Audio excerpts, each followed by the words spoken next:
Students life में जब हम कड़े संघर्षों से गुजर रहे होते हैं, हमारे आसपास का पर्यावरण, हमारे आसपास का माहौल हमें यह एहसास दिलाता है कि कई लोग हमको गिराने में लगे हैं, कई लोग हमको गिराने में लगे हैं और खामोशी से हर चिराग बुझाने में लगे हैं। जब साथियों ऐसा महसूस हो आपको कभी, जब आपको लगे कि हमारे आसपास का माहौल हमारे साथ कुछ इस प्रकार का व्यवहार कर रहा है, तो आप अपने आप से कहना कि कतरा नहीं जनाब, पूरा समंदर हैं हम, डूब जाएंगे वो लोग जो डुबाने में लगे हैं। जी साथियों, वो लोग बिखर जाएंगे जो आपको हटाने में लगे हैं। मुकद्दर आप खुद बनाएंगे और आपकी तकदीर को कोई दूसरा बदल नहीं सकता है। ये सारी चीज़ें आपकी हैं और आपकी अमानत हैं, आपके साथ ही रहेंगी। फिलहाल हमारा उद्देश्य है कि आपको बहुत ही जल्द सफलता मिले। फिलहाल आज का एपिसोड आपका इंतजार कर रहा है, आपकी पढ़ाई के लिए, आपके ज्ञानावर्धन के लिए बहुत ही प्यारा सा कंटेंट लेकर के हम मुखातिब हैं। आपकी हर समस्याओं का निजात लाए हैं, हर समस्याओं से आपको निराकरण देंगे। फिलहाल आज हमारा एपिसोड छंद का ये पार्ट नंबर 6 है और यहाँ आप देख पाएंगे सममात्रिक छंद। फिलहाल हम कई प्रकार का कैलकुलेशन आपको दे रहे हैं, जहाँ भी आप कंफ्यूज होंगे उन सारी चीज़ों का निराकरण हमारे पास होगा। हम लोग अब बात इस पर करेंगे कि सममात्रिक छंद में वाकई में और क्या अवशेष रह गया है। फिलहाल हम लोगों ने सममात्रिक छंद को पिछले कई एपिसोडों में देखने का प्रयास किया है और ऐसा मान के चलें कि हम आपको एक मोटा मोटा गैप बताते हुए, एक रिकैप देते हुए आपको बताना चाहेंगे कि आपने सममात्रिक छंद में चौपाई पढ़ा है, रूला पढ़ा है, गीतिका पढ़ा है, हरिगीतिका पढ़ा है, तोमर पढ़ा है और आल्हा पढ़ा है।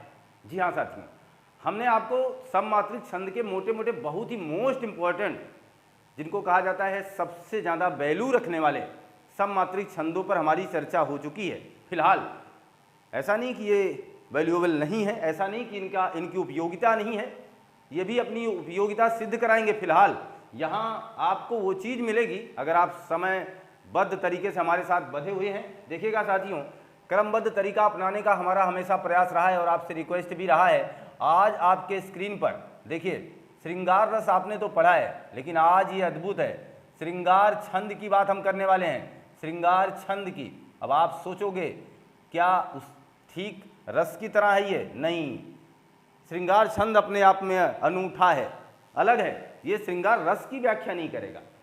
श्रृंगार जो छंद है इसके अलग औचित्य, अलग मायने और अलग उदाहरण होंगे। इसलिए हमने कहा कि आज की जो क्लास है वाकई में ये काफ़ी रोचक होगी, मोस्ट इंपॉर्टेंट होगी। समझना जरा, श्रृंगार छंद की अगर हम बात करें और हम लिखेंगे इसके प्रत्येक चरण में साथियों, प्रत्येक चरण में अगर समान मात्राएं आती हैं तो पक्का बात है वो सममात्रिक छंद का उदाहरण होगा। प्रत्येक चरण में 16 मात्राएं आएंगी, 16 मात्राएं। क्या ऐसा पहले हुआ है या ये पहली बार हुआ है? क्या इसके पहले ऐसा हो चुका है या ये पहली बार है?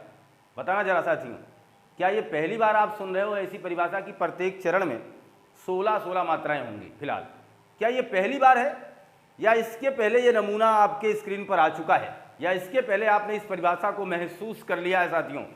तो आप फिलहाल हम आपको याद दिलाना चाहेंगे, आपने इसे महसूस भी किया है और आपने इसे बेहतर ढंग से जानने का प्रयास भी किया है। फिलहाल ये कब हुआ था? जब हमने आपसे कहा चौपाई सममात्रिक छंद का उदाहरण है, इसके प्रत्येक चरण में 16 मात्राएं होती हैं। ये कराया था आपको एहसास, और अब फिर से आ गया है श्रृंगार छंद और इसके भी प्रत्येक चरण में 16 मात्राएं होंगी। अब आपका दिमाग जो है ना वो थोड़ा सा चक्कर काटेगा। चक्कर ये इस बात का काटेगा कि सर जब ऐसा हो जाएगा तो हम चौपाई और श्रृंगार छंद में अंतर कैसे निकालेंगे?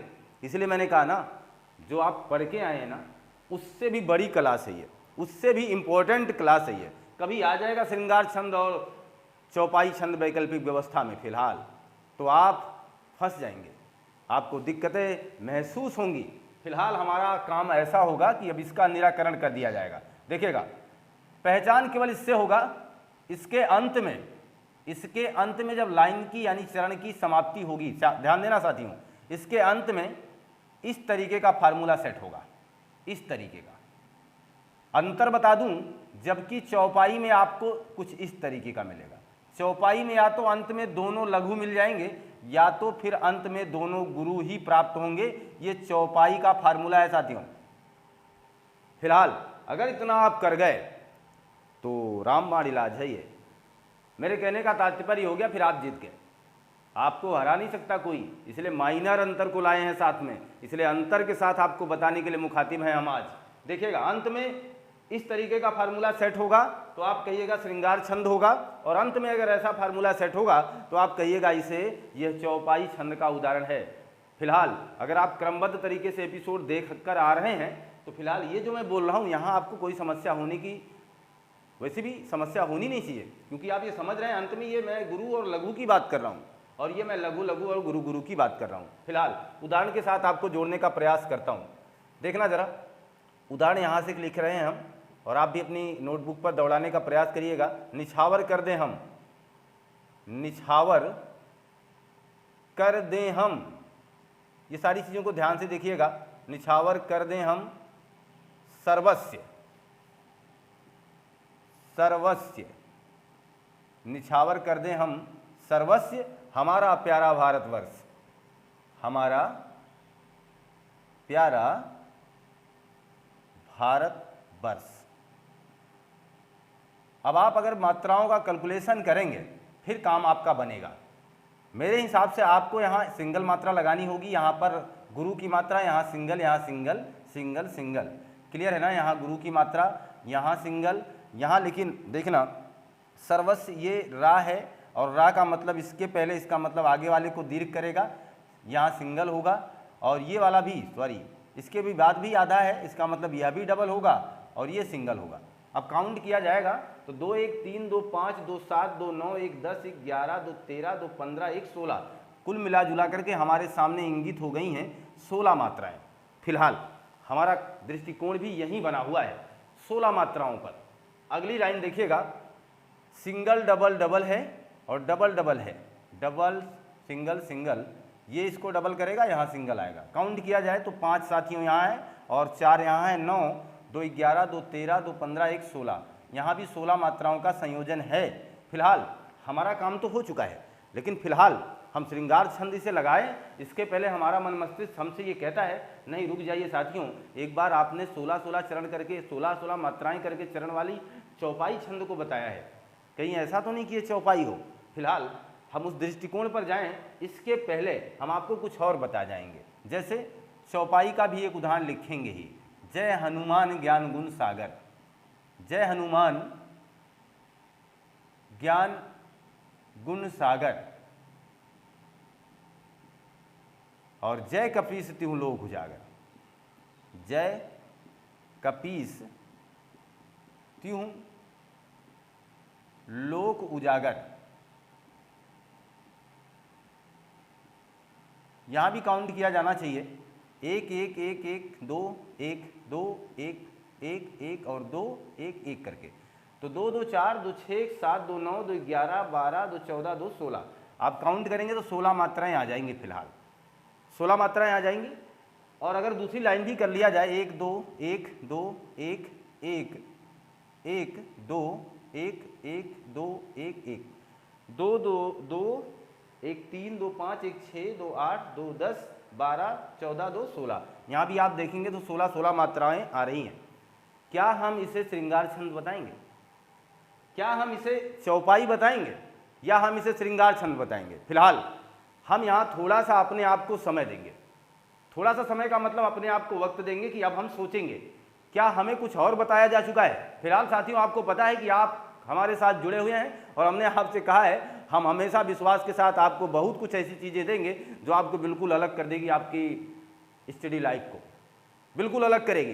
देखना जरा, जहां आप फंस सकते थे अब उसका निराकरण आपके सामने मैंने खड़ा कर दिया है, दोनों उदाहरण को सामने रखा है। अब दोनों में अंतर देख लो, 16 मात्राएं 16 मात्राएं 16 मात्राएं 16 मात्राएं, किसको कहें चौपाई किसको कहें श्रृंगार, इससे निकाले हैं हम आपके सामने इसका इलाज। देखिएगा अंत में क्या मिलेगा, ये तो कहिए श्रृंगार है, और अंत में मिल जाए ये तो कहिए चौपाई है। देखिए अंत में क्या मिल रहा है, लघु मिला है कि नहीं मिला है, चौपाई बोल दीजिए साथियों। यहां देखिए अंत में क्या मिला है, ये मिला है कि नहीं मिला है, क्या बताओगे, इसे आप श्रृंगार कह दीजिए। जैसे अभी हम कह दें रामदूत अतुलित बल धामा और अंजनी पुत्र पवन सुत नामा। आप देखेंगे बल धामा, लास्ट में क्या आएगा? बल धामा, बल धामा, और लास्ट में आएगा पवन सुत नामा, नामा आएगा। अब आप यहां जब मात्रा देखोगे तो दोनों जगह गुरु मिलेगा, ये भी मैंने आपको बता दिया है। अगर अंत में 16-16 मात्राओं का संयोजन हो तथा साथ ही साथ उस चरण का अंत के दो गुरु के साथ हो रहा हो फिलहाल, तो हम उसे चौपाई छंद बताएंगे, और अगर ऐसा नहीं हुआ है तो हम उसे श्रृंगार छंद बताएंगे। एक उदाहरण आपके सामने कर ही दिया है और दूसरा भी प्रयास कर लिया जाता है। अब हमारे साथी समझ चुके हैं, देखिएगा। बाग से चुनकर सुंदर फूल, चुनकर सुंदर फूल, कन्हैया आए यमुना कूल, कन्हैया आए यमुना कूल, ये होगी लाइन। मात्राओं से काउंट करेंगे 2 1 2 1 1 1 1 1 हो जाएगा। साथियों यहाँ आधा है, इसका मतलब हम इसे डबल करेंगे, सिंगल सिंगल, ये डबल और ये सिंगल, तो 2 1 3 2 5 1 6 7 8 9 11 13 15 1 16। काउंट में फिलहाल 16 आया कि नहीं आया? आया ना, देखना जरा। ये आधा है, डबल करेगा, double double double double, single single double, और ये डबल ये सिंगल।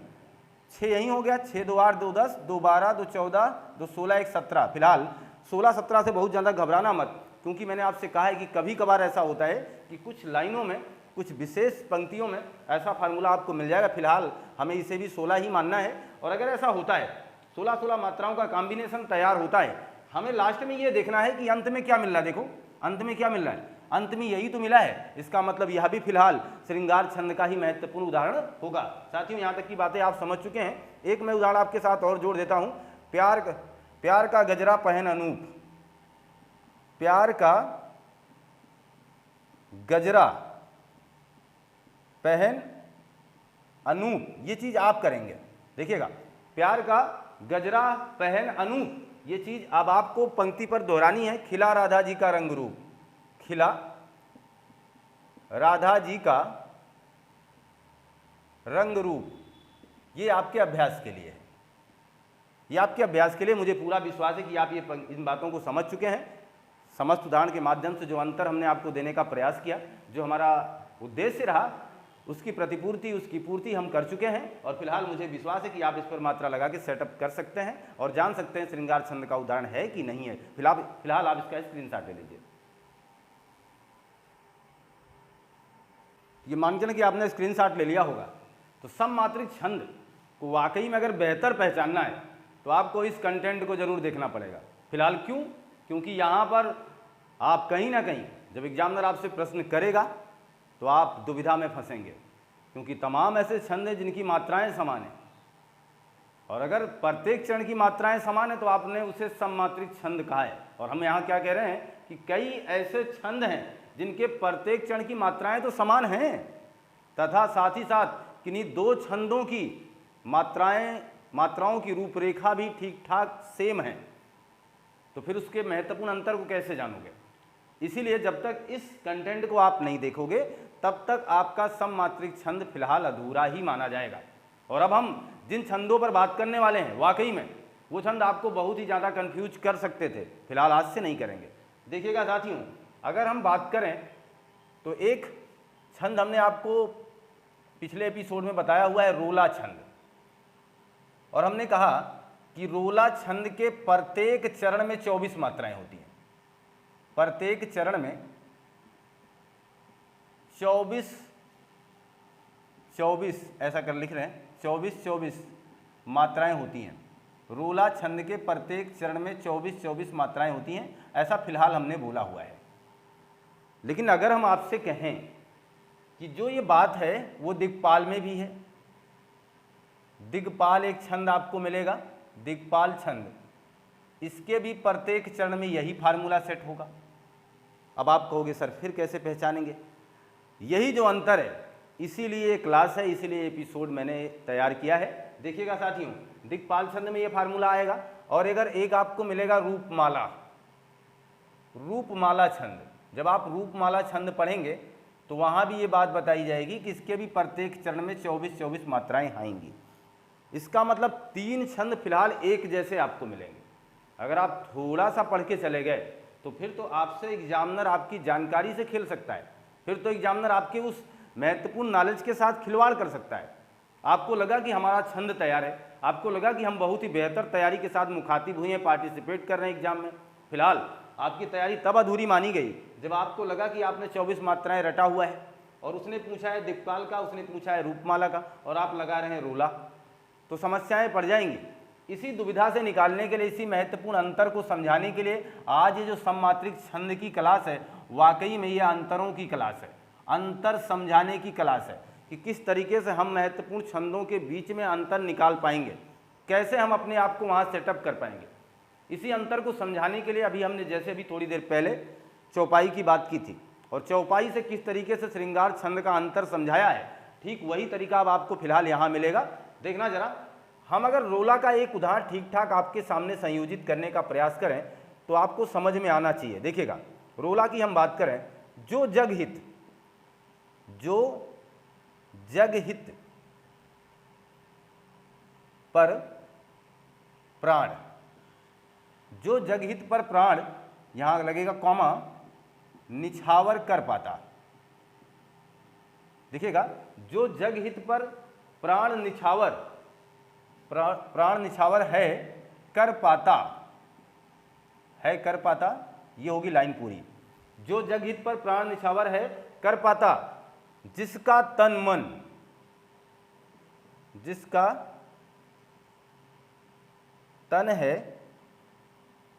तन है किसी, जिसका तन है किसी लोकहित में लग जाता, लोकहित में लग जाता, ये लाइन हो गई। जो जगहित पर प्राण निछावर है कर पाता और जिसका तन है किसी लोकहित में लग जाता। अभी हम हर जगह मात्रा सेटअप करेंगे, फिलहाल अभी केवल उदाहरण लिख रहे हैं, देखना जरा, और इसके बाद हम लोग समझ जाएंगे कौन सा कहां जाएगा। एक महत्वपूर्ण अंतर आपके सामने मैं रख दूंगा, देखिएगा, जाना ना दूर हमसे वादा किया निभाना। देखना, ये बहुत ही प्यारी सी लाइन है, जाना ना दूर हमसे, ये आपको बहुत ही बेहतर ढंग से समझ में भी आएगी।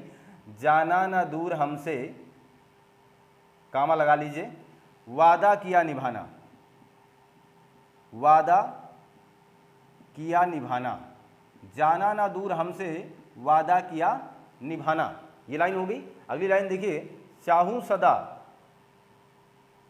चाहूं सदा सनम में, चाहूं सदा सनम में दीदार यार पाना, दीदार यार पाना, चाहूं सदा सनम में दीदार यार पाना, एक ये लाइन हो गई। अगली लाइन भी लिख देता हूं इसका, बहुत ही प्यारी खूबसूरत है, हो साथ यार का तो, हो साथ यार का तो हो जिंदगी सुहानी, हो जिंदगी सुहानी, सुहानी, देना सदा हमें तू, देना सदा हमें तू,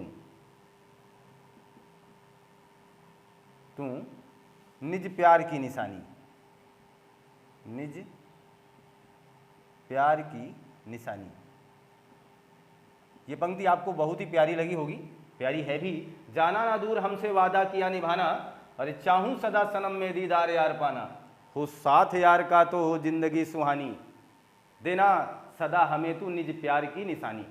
ये पंक्ति है और वाकई में मैंने अभी सोचा ये है, फिलहाल जिन छंदों की बात हम कर रहे हैं, रोला छंद की, दिक्पाल छंद की, रूपमाला छंद का एक और नाम भी है, इसको मदन छंद भी कहते हैं। मदन, मदन छंद भी इसे ही कहा जाता है।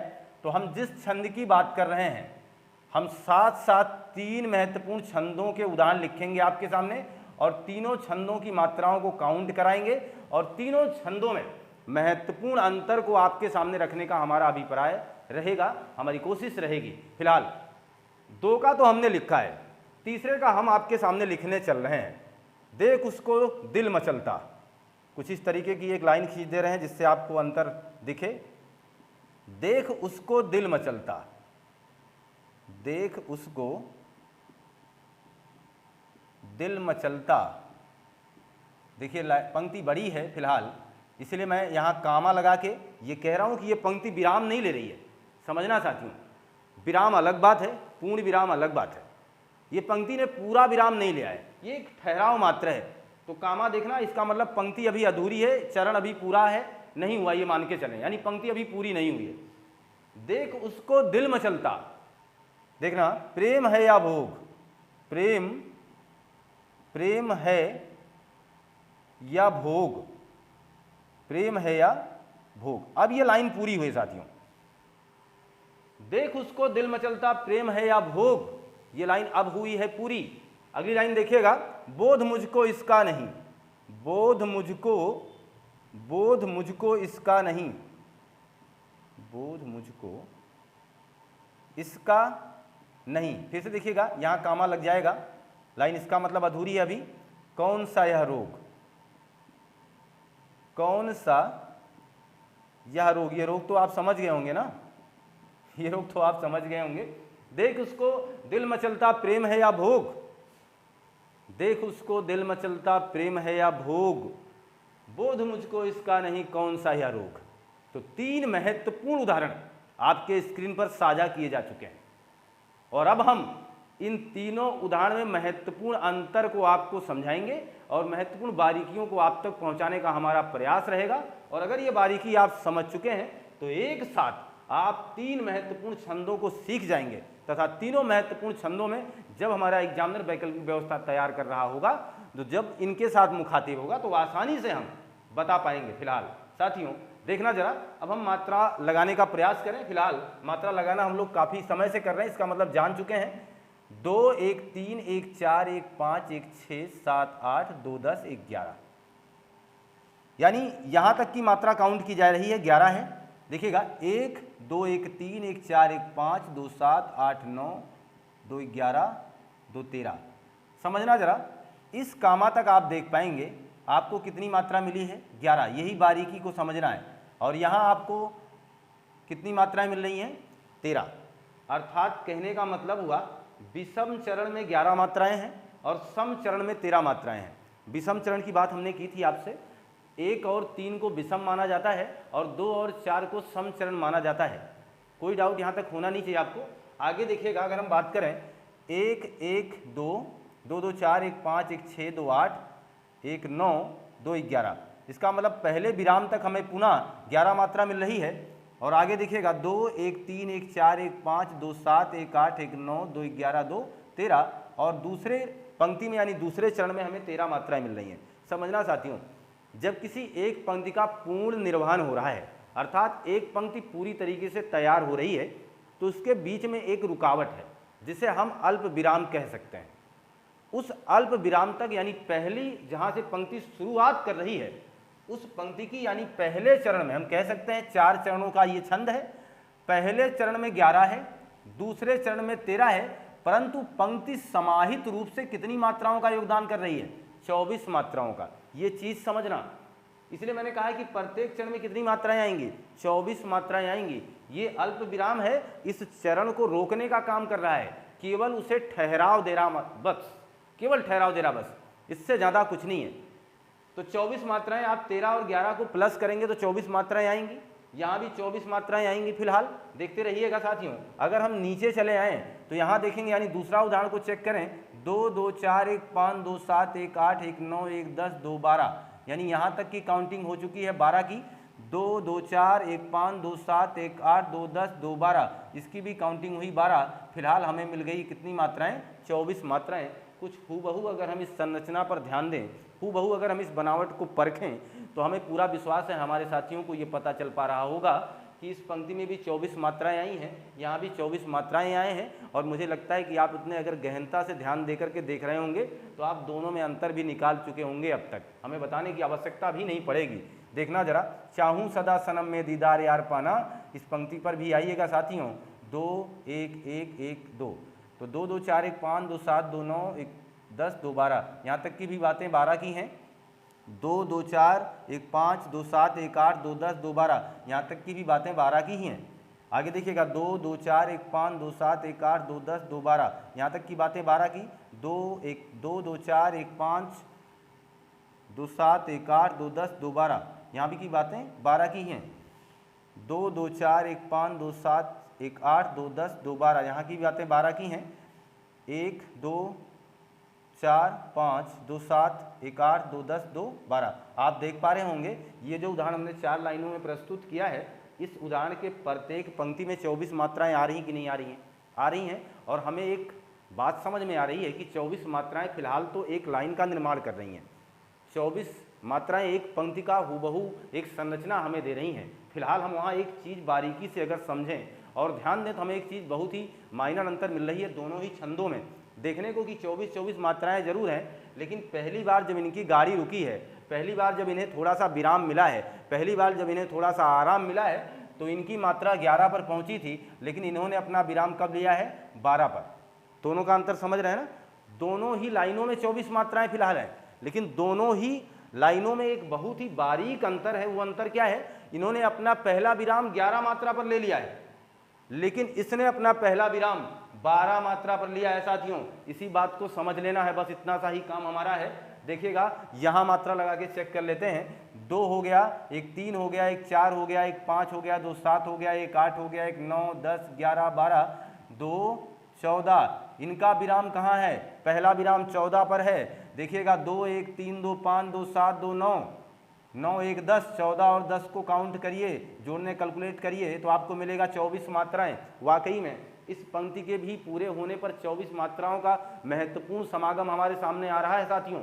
अगर ऐसा हो पा रहा है तो आप देखिएगा अंतर क्या मिल रहा है? विराम का अंतर वो मिल रहा है जहां हम पहली बार आराम कर रहे हैं, अंतर वह मिल रहा है जहां हमें वाकई में अपना ध्यान इंगित करना होगा, और यहीं से हम इस पंक्ति के महत्वपूर्ण अंतर को समझ पाएंगे साथियों। आगे देखिएगा 2 1 3 1 4 1 5 2 7 1 8 1 9 2 11 12 2 14, यहाँ देखिएगा 2 1 3 2 5 1 6 1 7 2 9 1 10, यहाँ भी कुल मिला के 24 मात्राएं हैं, लेकिन पहला विराम इनका 14 पर है और अंत में लाइनों की यानी उस पंक्ति को पूरा करने के लिए 10 मात्राओं का समायोजन हो रहा है साथियों। यहाँ तक की बातें आपको समझ में आ चुकी होंगी मेरे हिसाब से, मेरी बातों को आप समझ चुके होंगे। यहाँ तक की बातें हमने आपको पूरे शिद्दत से देने का प्रयास किया है और मुझे पूरा विश्वास है कि ये बातें आप तक पहुँच चुकी हैं। अब आप 3 महत्वपूर्ण उदाहरणों में आपने ये देखा है कि प्रत्येक चरण में 24 मात्राएं हैं।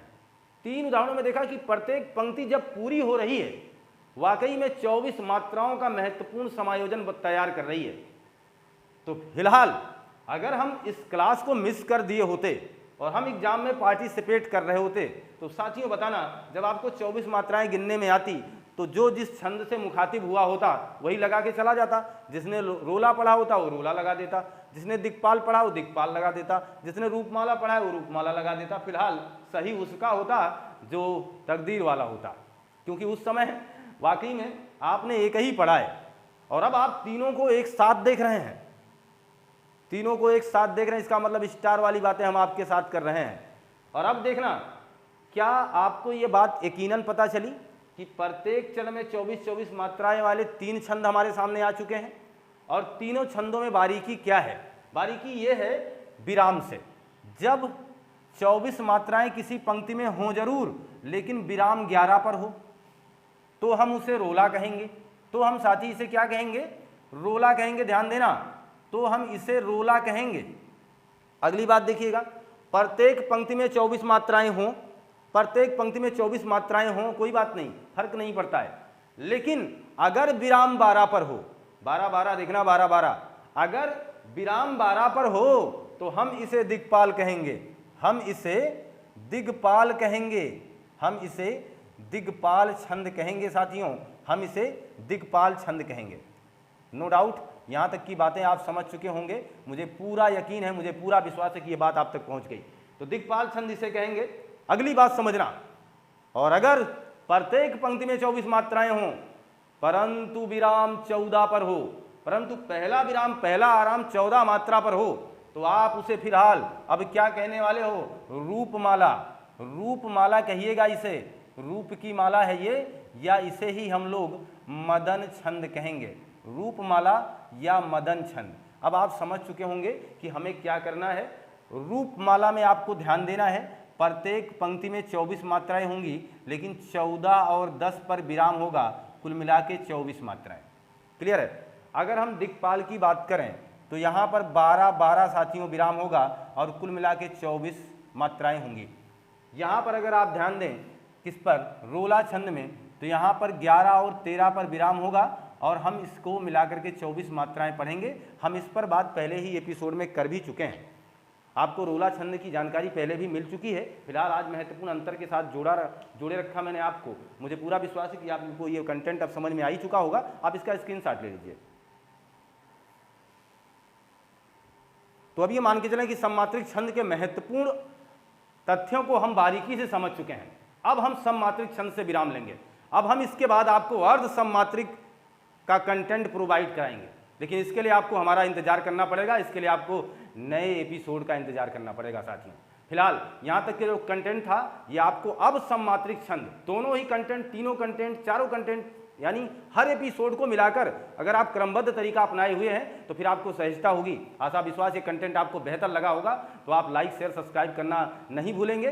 और अगर कंटेंट आपको अच्छे नहीं लगेंगे तो फिलहाल कोई भी व्यक्ति लाइक कैसे कर सकता है? लाइक शेयर सब्सक्राइब आदमी तभी करेगा जब वो कंटेंट अच्छा लगेगा। फिलहाल आप पर छोड़े जाते हैं। ये कंटेंट कैसा लगा कमेंट बॉक्स में जरूर बताएं। आपको सहजता मिली क्या? आप इस तह को, इस बातों को बेहतर ढंग से समझ पाए हैं? क्या आज इस छंद के महत्वपूर्ण अंतर, महत्वपूर्ण बारीकियों को हम आप तक प्रेषित कर पाए हैं? मिलते हैं हम आपसे नए कंटेंट में। पढ़ते रहिए, मुस्कुराते रहिए।